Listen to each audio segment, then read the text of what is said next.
Hello guys, I hope you're all fine। आज हम एक बिल्कुल स्मॉल क्वेश्चन को एड्रेस करेंगे और वो क्वेश्चन ये है कि whenever we are evaluating any project, whenever we are going through any engineering economic question, whenever we are handling the capital budgeting in finance, whenever we are trying to find the answer of any financial question, that whether such specific project should be undertaken or not, whenever we are having a question that whether such a specific financial venture should be started or not, then what type of variables are to be considered to find out the answer of our question.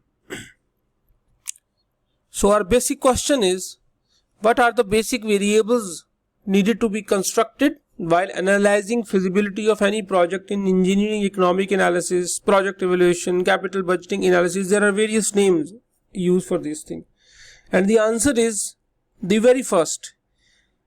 We need to use cash flow after tax as a basic variable.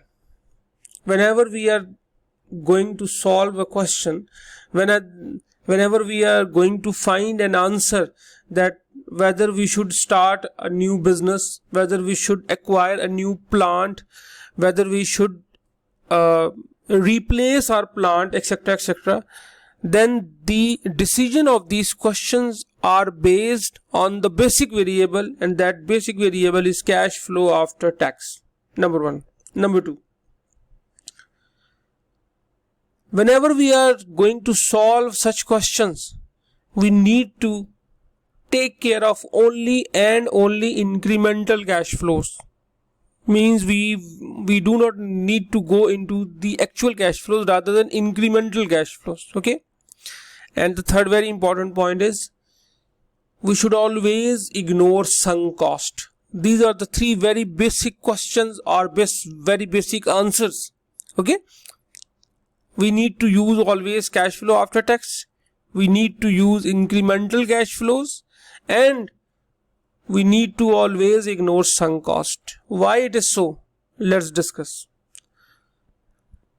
The very first question about cash flow after tax. As you all know that these are the very basic balance sheets, financial statements. One is income statement and second is called balance sheet. I just wanted to explain some very basic basic ideas. And what are the basic ideas? See, this is a financial position. This is actually showing that how much assets a company is having. In this question, a company is having assets of 4.1 million, and these 4.1 million assets have been financed through two important sources. And what are those two important sources? First, some of these assets have been financed through business owner's own equity, which is 2.6 million. It means 2.6 million has been financed through own resources, whereas remaining 1.5 million has been financed through loan. It has been financed through liabilities. Okay, it means this is a portion of other people money in the business, and this is a portion of owner's own money into the business. Now, with the help of all this money, we acquired these assets and we put these assets into operations. When we put these assets into operation, then we made a sales of 4 million rupees or dollars. The cost of these sales were 2.4 million. From here we got the gross profit of 1.6 million. Then we paid or we incurred certain operating expenses. We incurred is a better word. We incurred certain operating expenses, which is 1 million. When we incurred this, then now this is the operating income. Operating income means this is the income which has been obtained through operating a business. Okay. Now, when we have acquired these operating income, now as there are two sources of fund providers into the business, there are some people who have the role of simple lenders, and we have borrowed money from them. So we need to give them certain return because they have provided us money. So now we are going to give them some money, and that money is known as interest expense. Okay, and after this interest expense, we deducted this figure, and as a matter of law, after this we can pay taxes, and then we have paid taxes, and then this is earning after tax. Now this earning after tax belongs to whom? This belongs to this group of people. Okay, this belongs to this group of people. Now we need to be very clear about this thing. Operating income is the income which we which we get from operating of a business, from operations of a business. Then from this operating income we pay the part of profit to funds provider. As normally in the business, there are two type of funds provider. One is known as debt holders, जो हमें loan दे रहे होते हैं, and second is known as equity holder, जिनका अपना पैसा होता है. तो फिर हुआ देखिए यहाँ पे क्या कि out of this money I have given some return to the people who are debt holder, and then I have given some money to the people who are equity holders. Okay ji? Now back to our basic question. So what variable should I use? Should I use the variable of earning after tax, or should I use the variable earning before tax, or should I use the variable operating expenses while analyzing the questions of capital budgeting, while analyzing the questions of engineering economics? Which variable I should use? I should use operating income, I should use earning before tax, or I should use earning after tax? Okay, actually we should not use any of these items. Why? Because just for the sake of simplicity, I assume that all of these sales have been received in cash. It's a simple business who makes sales only on cash and who purchases material also in cash. It means this business has received this 4 million amount, and this business has paid this 2.4 million amount. Okay, it means this 1.6 million is available in their locker, and now from this 1.6 million they are supposed to pay certain operating expenses. Now out of these operating expenses there is an expense which is known as a depreciation expense, and you clearly know that depreciation expense is a non-cash expense. We do not pay depreciation expense to anyone, rather than it is only a systematic allocation. Now let's suppose I am simply supposing that out of this 1 million the depreciation amount is 300k, means 3 lakh rupees. Now this interest expense has already been paid to the bank. Obviously this tax has obviously been paid to the government. It's mean there is only one issue in this whole question, and that issue is that out of this operating expenses this 300,000 rupees or 300k has not been paid. Rest everything has been paid. Okay, now let's suppose if I do not write it here 1 million, rather than I simply write it here as 7 lakh rupees, then what will happen? That this would be 7 lakh rupees. In this way this earning before taxes will increase by 300,000 rupees and it will become 780. When this will become 780, rate of taxes will increase. And income tax department knows, and we also knows that depreciation expense is a non-cash item, and it is a systematic allocation of cost of an asset towards resources. And income tax department specifically give us this benefit so that through taxation policies they can motivate business to conform to the ideas of government. जिस तरह हमने इसको पहले भी discuss किया था कि मिसाल के तौर पर अगर हुकूमत चाह रही है कि जी बिजनेस जो है वो नई मशीनरी लेकर आए, तो हुकूमत जो है वो कुछ डेप्रिसिएशन अलाउंस ऑफर करेगी और ये डेप्रिसिएशन अलाउंस जो है ये लोगों को मोटिवेट करेगा नई मशीनरी के लिए वगैरह वगैरह. Now it's mean that this 300,000 rupees has not been paid. Okay, it's mean as rest all expenses have been paid, सारा कुछ पे हो चुका है.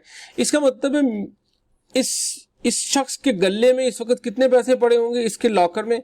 इसके लॉकर में एक तरफ तो ये 3,36,000 रुपये पड़े होंगे, प्लस इसके साथ एक और फिगर पड़ी होगी which is 300,000 rupees. It's mean the total cash flow with this company will not be 336,000 rather than 636,000. This 636,000 is known as cash flow after tax. So from here we can conclude very safely that our cash flow after tax can be computed by adding a depreciation expense into earning after taxes. Okay, because out of this earning after taxes, you can now again clearly see that out of this earning after tax has already been paid. So it is actually cash flow after tax. The only important issue is that in this earning there was an expense which was non-cash. So I have adjusted the item, the idea of this non-cash expense, depreciation. Now this idea is equally applicable on all other such items. For example, we have gone through the idea of depletion. We have gone through the idea of amortization. We have gone through the idea of gain on sale of assets and loss on sale of assets. All these ideas are non-cash items or non-cash expense. It's mean instead of depreciation, if there will be amortization expense, there will be same treatment. If there will be any other such expense, there will be same treatment. Okay ji? So this is the very first question, that which variable I should use. I should only use cash flow after tax. The second question, that was incremental cost. I said that while using such type of problems, we are only going to use incremental cost or a differential cost. And this incremental cost is the cost that differs among various alternatives. It includes both revenue and expenses. Okay, whenever we are going to use the problems of engineering economics, the problems of project evaluation, the problems of capital budgeting, we only use a differential cost. Just take an example. Let's suppose that a person is working in his hometown and he is getting a salary of 50,000 rupees per month. Okay, he's from Rawalpindi and he is doing job in Rawalpindi and he is earning 50,000 rupees. Now let's suppose he gets a job in Lahore, and in Lahore he gets an offer of 70,000 rupees. Okay, it's mean there is a incremental difference, incremental revenue. Now here is incremental revenue. He can get 70,000 rupees instead of 50,000 rupees. It's mean incremental difference is 20,000 rupees. He is going to get a job in Lahore with an incremental effect of 20,000 rupees. Now he needs to see that if he goes to Lahore, how much additional cost he has to bear. Let's suppose he visits his hometown in twice in a month. That might cost him 5,000 rupees. Okay. Now let's suppose he takes a rented flat or rented house in Lahore. It might cost him another 10,000 rupees. And there is another additional expenses food item, that is 10,000 rupees. So 10,000 rupees food item, 10,000 rupees rent charges, and 5,000 rupees traveling. It's mean he has to incur an additional 25,000 rupees of expense to get additional 20,000 of revenues. Now from this question, as his revenue has his incremental revenue is less than the incremental cost, so he should not accept this offer. Okay, now I am just trying to give you an example of incremental cost in terms of finance or in terms of economics. Obviously he will also look at other aspects, for example growth opportunities, etc, etc. But as far as here is concerned, I am only looking at the economics and financial point of view. So from economics and financial point of view, whenever we are going to look at such problems, we also take the idea of incremental cost and incremental revenue in our questions. Second last very important point is sunk cost, that we always ignore the idea of sunk cost in our questions. Sunk cost is what? Sunk cost is the cost that already has been incurred and cannot be changed now or in future. ठीक है, ये वो cost है जो कि already इनकर हो चुकी है और ये फ्यूचर में कभी चेंज नहीं हो सकती. That is why it is not relevant and we should not include into the decision making. But इसकी एक सिंपल सी हम इसकी अगर फर्स्ट करें एक ना एग्जांपल ले लें. इसकी एग्जांपल ये हो सकती है जी, मैंने एक लेट्स सपोज मैंने एक मूवी का टिकट खरीदा और मैंने जब वो टिकट ले लिया, देन आई रियलाइज कि ये शायद इतनी ज़्यादा मज़ेदार मूवी ना हो, लेकिन चले मैं सिनेमा चला गया उसको देखने के लिए. वहाँ मुझे एक और दोस्त मिला और उसने मुझे ये कहा कि वो जो दूसरी जो मूवी लगी हुई है विच आई रियली वांटेड टू सी, मैं बड़े अरसे से उसका वेट भी कर रहा था, और उसने मुझे कहा कि यार मेरे पास एक एडिशनल टिकट है और मेरे साथ जो बंदा था वो नहीं आ सका, तुम आके मेरे साथ देख लो, मुफ्त ticket. Now what my decision should be, what my decision should be, क्या मेरा डिसीजन ये होना चाहिए कि नहीं मैं तो 300 रुपये खर्च कर चुका हूँ तो मैं तो अपने वाली मूवी देखूंगा. वैसे रिसर्च साबित करती है कि बहुत से लोग ऐसा ही करते हैं, मगर मेरा जो लॉजिकल डिसीजन है वो क्या होना चाहिए? लॉजिकल डिसीजन ये होना चाहिए कि वो जो मूवी जो मैंने 300 रुपये जिस पे खर्च किए थे वो ऑलरेडी इनकर हो चुके हैं और वो चेंज तो नहीं हो सकती.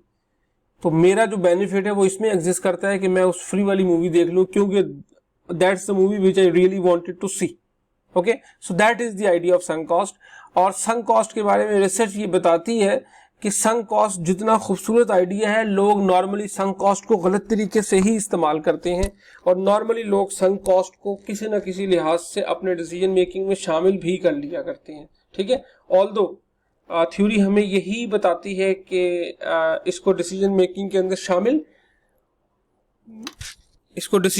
अंदर शामिल हमें नहीं करना चाहिए. ओके जी, सो 3 हमने इंपॉर्टेंट चीजें देख ली. सबसे पहले कि जब भी हम इस किस्म के सवाल सॉल्व करेंगे अपने कैपिटल बजटिंग से रिलेटेड, तो हम सबसे पहला आइटम जो है वो कैश फ्लो आफ्टर टैक्स निकालेंगे, पहली बात. दूसरी बात, we always use incremental cash flows. And third, we always ignore the idea of sunk cost. Okay जी, so are all 3 questions have been dealt and I hope so कि आप लोगों को ये तीनों का जवाब समझ भी आ गया होगा. Thank you.